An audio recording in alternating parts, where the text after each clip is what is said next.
Entrevista. Nós vamos conversar com a nossa entrevistada, Aline Rodrigues Sacomano, advogada, especialista em processo civil, professora universitária também, sobre a nova lei federal que cria o certificado Empresa Promotora de Saúde Mental. Me fale um pouco sobre essa lei, doutora. Essa lei ela veio para incentivar e reconhecer as organizações que incentivem práticas concretas para promover a saúde mental dos trabalhadores, como bem-estar no ambiente de trabalho. Isso que tanto é importante nos dias atuais, vindo modificar o que ocorria lá no passado, aqueles ambientes tóxicos que tanto eram contra a produtividade das empresas, que tanto faziam mal aos trabalhadores. Agora, doutora, o que exatamente na prática vai mudar? Então, na prática, são estabelecidos critérios para verificar se aquela empresa tem o certificado, ela atinge os requisitos para ser certificada. E quais são esses requisitos? O artigo 3º da lei, ele vai falar: a empresa será certificada quando promover a saúde mental. O que seria? Dar atendimento, auxílio com psicólogos, preocupar com o ambiente de trabalho. Segundo requisito, bem-estar no ambiente de trabalho. Se preocupar se tem alguma relação entre os colegas, proibir aqueles chefes que se cometiam antigamente assédio moral. Então, essas empresas não podem mais fazer isso. Vai ser mais fiscalizado, vai ser mais controlado. E o terceiro requisito é a transparência. O funcionário ele tem que saber tudo o que está acontecendo. A empresa está indo bem, está indo mal, vai ter férias coletivas por quê? São 3 requisitos que o artigo 3º da lei estabelece: promoção da saúde mental, bem-estar no ambiente de trabalho e transparência. Esses 3 requisitos, que vai desde campanha, desde auxílios com profissionais, capacitação dos próprios colegas de trabalho, gerência, da organização, vai permitir que a empresa tenha o seu certificado e, com isso, ela vai estar dentro dos requisitos legais aí. Agora, doutora, me fale um pouco dos impactos dessa nova lei sobre a cultura organizacional das empresas brasileiras. Embora essa lei ainda não seja obrigatória, a NR1, que ela estabelece o gerenciamento de riscos operacionais das empresas, NR1 é obrigatória, incluiu questões psicossociais. Então, indiretamente, ela já está fazendo menção à Lei 14.831 de 2024.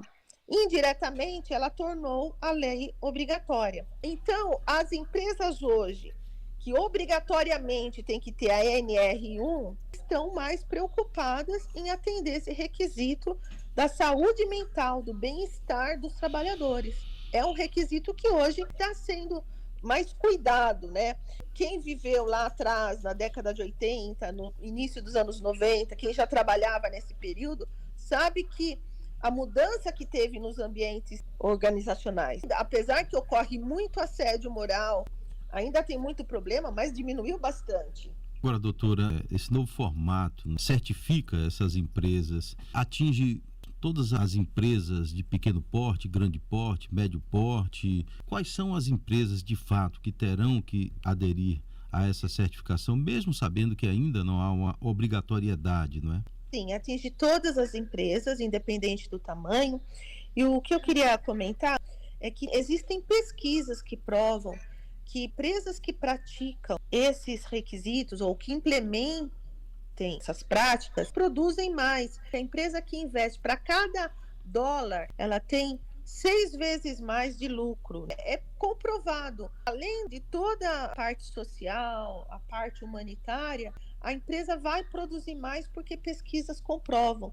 Tem a ver com a competitividade, com a produtividade da empresa em nível mundial. Agora, doutora, existe uma cartilha, um regramento? Quais são esses tipos, né, de programas e políticas internas que devem ser implementadas de fato, né, para que possa garantir e promover, né, a saúde mental dos trabalhadores? O que tem é o próprio artigo 3º, que são esses 3 itens.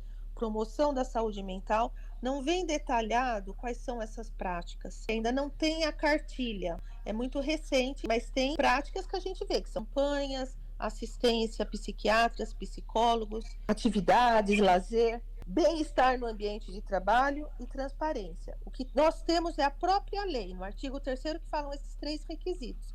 E algumas empresas que já vinham há anos praticando, então existe uma prática, mas não ainda um critério melhor detalhado. Só temos esses 3 requisitos. Doutora, vamos falar um pouco sobre a fiscalização, né? E também se a legislação ela estabelece algum órgão responsável, né, pela análise, a emissão do certificado. E sobre a questão da fiscalização, fale um pouco sobre isso, por favor. Hoje, quem dá esses certificados é o Poder Executivo, é o Ministério do Trabalho. A Lei 14.831 de 2024, ela ainda depende de regulamentação, mas provavelmente será o Ministério do Trabalho junto com algum órgão da saúde. Hoje nós temos a NR1, que é o Ministério do Trabalho, e ele indiretamente faz menção às questões psicossociais do trabalhador, então tem a relação com essa lei recente de 2024. E quem emite hoje esse certificado é o Poder Executivo na esfera federal, por meio do Ministério do Trabalho. Que é um problema grave que todas as empresas enfrentam hoje, não é, doutora?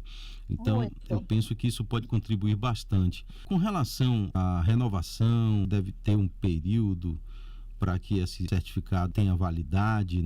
Como pode se tornar uma cobrança para que uma renovação de um certificado a pessoa possa manter tudo aquilo que conquistou, que conseguiu fazer, chegar até ali, sem diminuir as boas práticas para que possam garantir a saúde mental do trabalhador? O certificado é por 2 anos, tem validade. A partir da renovação. A empresa tem que contratar novamente os serviços para que sejam avaliados e possa ter o certificado. Doutora, me fale um pouco sobre essa contratação dos serviços, né? A quem contratar e quem é que faz essa avaliação, doutora? Hoje nós temos a NR1, quem tem uma empresa hoje precisa obedecer esses critérios, então tem empresas especializadas que são credenciadas ao Ministério do Trabalho e elas têm profissionais que vêm até a empresa, avaliam a empresa, a luminosidade, o ambiente de trabalho e também os funcionários por meio de profissionais da saúde desde maio de 2025 que começou a ser implantada. Então para você registrar hoje, você tem que ter esse laudo do que a empresa está certificada. Você contrata esse profissional que tenha empresas especializadas. No ato do registro, você tem que mandar através do e-social essas informações de que você está apto a contratar funcionários. Agora, doutora, são muitos desafios, né, que essas empresas terão que enfrentar em todos os sentidos, né, de pessoal, estrutural, sobre a questão de iluminação, equipamento, material de escritório, tudo ser adequado para atender essa exigência. Na sua visão, me fale dos principais desafios que serão enfrentados, principalmente pelas empresas menores. Eu acho que o principal desafio é a cultura organizacional. Na prática, você veja, eu tenho um escritório de advocacia, embora não seja um escritório grande, mas de médio porte, e eu já tenho todo implementado, e eu vejo que na prática, para mim, embora isso tenha um custo, eu tenho benefícios, eu tenho segurança com o trabalhador, eu vou ter menos acidentes de trabalho, eu vou ter pessoas mais satisfeitas. Então, o que eu imagino é mudar a cultura daquele empresário que não tem essa visão, que não vê que isso é essencial para competir nos dias de hoje. Embora você tenha um custo para manter tudo isso, aderir a essas práticas, é o melhor caminho porque vai reverter para o próprio empresário. Você ter um funcionário que está satisfeito, aquilo reverte para você. Mas, infelizmente, a gente esbarra com culturas, com pensamentos diferentes. Então, para mim, o maior desafio é mudar a mentalidade, a cultura organizacional das empresas. Doutora, para a gente finalizar, a pedra fundamental, o momento ali que de fato acelerou para que se falasse mais sobre esse assunto, foi a partir da pandemia, onde se teve uma visão maior sobre essa questão da saúde mental? Não, eu acredito que começou a mudar a partir de que a gente começa a falar em desenvolvimento sustentável. Isso vem do começo dos anos 90. É que todo movimento de uma sociedade, ele demora. Os movimentos vêm ocorrendo muito lentamente. Aqui no Brasil, a primeira vez que se falou em sustentabilidade foi início dos anos 90. E quando se falou em sustentabilidade, não pensa só em sustentabilidade do ambiental, a gente pensa responsabilidade social a parte econômica e a parte sustentável. Então, quando começa a pensar em tudo isso, lá no início dos anos 90, começa a se trabalhar esse conceito e vem evoluindo. Então, não tem nada a ver com a pandemia, isso já é bem lá de trás.